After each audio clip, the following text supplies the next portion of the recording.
Aujourd'hui, nous allons parler de la stabilité des prix. La stabilité des prix est définie par le Conseil des gouverneurs de la Banque centrale européenne comme une progression sur un an de l'indice des prix à la consommation harmonisé inférieur à 2% dans la zone euro.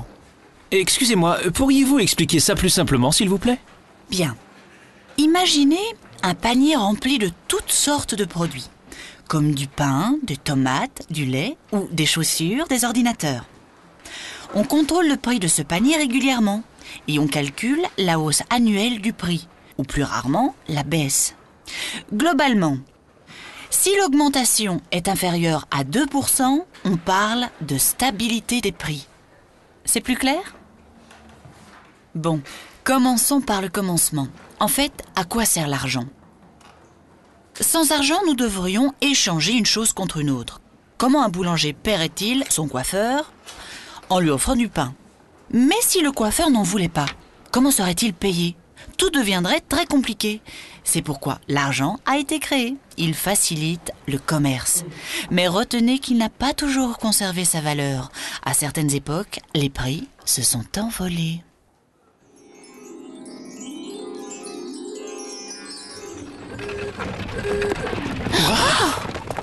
Qu'est-ce qui s'est passé? Où sommes-nous? Je ne sais pas. Mais j'ai faim. Oh, regarde ça. Alors, voyons ce qu'on peut avoir pour 4 pièces. Vous désirez? 2, s'il vous plaît. Non, ce n'est pas assez. Vous avez augmenté le prix. Mais pourquoi? Comme les gens ont de l'argent pour acheter plus de choses qu'il n'y en a à vendre, la demande pour mes gâteaux a augmenté. Et puis, le prix de la farine est plus élevé. Je dois régler le meunier. Le prix du bois pour mon four a augmenté aussi. Maintenant, ça me coûte plus cher de faire des gâteaux. Allez, au suivant. Pas de panique. Vous avez juste besoin de plus d'argent. Génial! Merci beaucoup. Mais c'est incroyable! Il continue d'augmenter ses prix. On ne pourra jamais rien acheter ici. Eh bien, il vous faut simplement plus d'argent. Attends un peu, je te connais. Tu es l'inflation. Oh, bravo! Comme vous êtes très intelligent, je vais tous vous récompenser par un prix en espèces. Non, arrête! Waouh! C'est génial! Non, ce n'est pas génial. S'il y a trop d'argent en circulation pour le même nombre de produits, les prix augmentent et l'argent perd de sa valeur. Vous avez vu ce qu'on m'a demandé pour ce poisson? C'est plus cher que le mois dernier. Avant, je pouvais me le permettre, mais plus maintenant. Les prix augmentent sans cesse, mais pas ma retraite. Et mes économies perdent chaque jour de leur valeur. Vous savez, c'est toujours les moins bien lotis qui souffrent dans des périodes comme celle-ci. Alors c'est donc ça l'inflation. Et quand ça commence, on dirait que c'est difficile de l'arrêter. Le revoilà! Fichons le camp!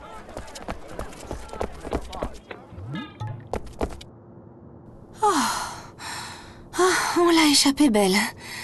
Je me demande qui surveille l'inflation aujourd'hui.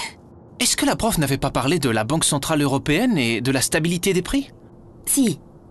Essayons d'en savoir plus. Tu as vu où on est? Excusez-moi, est-ce que c'est vrai que votre travail est d'assurer la stabilité des prix? Comment est-ce que vous faites? Je peux peut-être vous aider? Bien, que puis-je faire pour vous? Voilà. Nous venons de voir le monstre de l'inflation et les dégâts qu'il provoque. Est-ce vous qui vous en occupez? Le monstre de l'inflation? Oui, il était en train de... Oh, vous devez parler de ceci. C'est lui l'inflation? Le monstre? Il est minuscule? Bien sûr. Parce que c'est notre travail d'assurer la stabilité des prix. Nous nous efforçons de maintenir l'inflation en dessous, mais proche de 2% à moyen terme. Mais comment faites-vous? Nous cherchons à savoir si des risques menacent la stabilité des prix. Nous effectuons 2 types d'analyses. D'abord, nous surveillons un certain nombre de facteurs, comme la croissance économique et les prix du pétrole, qui peuvent faire grimper les prix à court terme. Ensuite, nous surveillons la quantité d'argent en circulation dans l'économie, car ce facteur pourrait faire monter les prix à moyen et long terme. Mais pourquoi? Nous avons constaté dans le passé qu'une inflation élevée était toujours accompagnée d'une trop grande quantité d'argent en circulation. S'il y avait trop d'argent pour trop peu de produits, on risquerait une hausse de l'inflation. C'est comme si tout le monde voulait acheter les mêmes gâteaux sur le marché. Oui, mais l'inflation ne survient qu'en cas de hausse des prix généralisée, pas seulement pour les gâteaux, mais pour tous les produits et tous les services. Mais qu'est-ce que vous pouvez y faire? Par exemple, pouvez-vous empêcher le boulanger d'augmenter ses prix? Non, nous ne le pouvons pas, mais nous fixons les taux d'intérêt. Je vais vous expliquer. Si vous prenez un crédit pour acheter une voiture ou un nouveau réfrigérateur, par exemple, vous paierez des intérêts calculés sur la base d'un taux d'intérêt. Autrement dit, le taux d'intérêt est le prix de l'argent. Plus le prix de l'argent ou taux d'intérêt est élevé, plus la demande d'argent sera faible. Il y a moins de chances que les gens empruntent de l'argent lorsqu'il est trop cher. Exactement. C'est pourquoi notre mission est de fixer le niveau des taux d'intérêt. Et cela pour s'assurer que les prix restent stables dans le temps. C'est ça. La stabilité des prix crée la confiance. Elle favorise l'épargne et l'investissement. Si vous faites des courses dans quelques mois, les produits coûteront à peu près la même chose qu'aujourd'hui. De plus, les entreprises investissent plus, ce qui contribue à la croissance de l'économie et à la création d'emplois. Et tout cela doit rendre le pays plus prospère. Voyez-vous, si ce petit bonhomme grandit, il peut nuire à l'économie. À cause de lui, les gens peuvent même perdre confiance dans leur monnaie. C'est pourquoi nous, à la Banque Centrale Européenne et dans l'Eurosystème, nous prenons notre mission tellement au sérieux. L'Eurosystème ? Il s'agit de la Banque Centrale Européenne et des banques centrales nationales des pays de la zone euro. Mais notre vigilance ne s'arrête pas là. Ah oui ? Oui. Regardez, c'est la déflation. Qu'est-ce que c'est que ça? La déflation est une diminution générale des prix. Mais ça a l'air bien. Ah, pas du tout. Tout comme l'inflation, elle peut nuire à l'économie.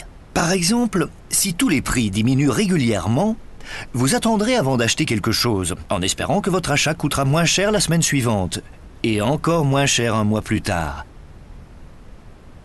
Pour la même raison, une entreprise peut décider de remettre ses investissements à plus tard, et l'économie en pâtirait. Ces petits bonshommes sont destructeurs. Bien. Quel est l'objectif principal de la Banque Centrale Européenne et de l'Eurosystème? Bien. Maintenir la stabilité des prix. Bien. Et combattre le monstre de l'inflation.